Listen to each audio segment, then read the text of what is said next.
حدیث کې راځي پیغمبر علیه الصلاۃ والسلام فرمایي الله رب العزت یو کس ته وکتل نو وی خندل. الله رب العزت خپل شان موافق وخندل.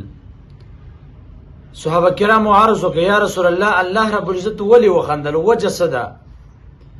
پیغمبر علیه الصلاۃ والسلام وفرمایل الله رب العزت یو کس ته وکتل، دا کس په ډېر مسلو کې راګیر دی، ډېر تکالیفو کې راګیر دی، ډېر امتحانونو کې راګیر دی.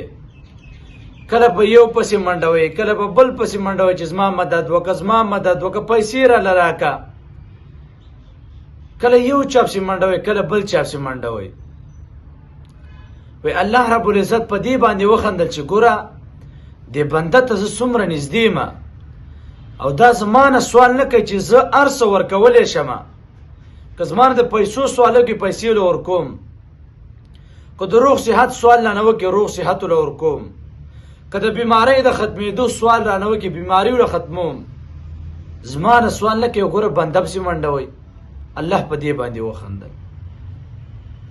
نو نن په دې دور کې منګه په لیډرانو پسې منډو، دا کار راله وکړه، دا راله وکړه، دا راله وکړه، ټول غافل دي. الله رب العزت منګه پرېښی دی. ته الله نه وغواړه چې ګوره دا لیډران ستا تابع کوي که نه تابع کوي. نو الله رب العزت پیغمبر علیه الصلاۃ والسلام فرمایي وی خندل.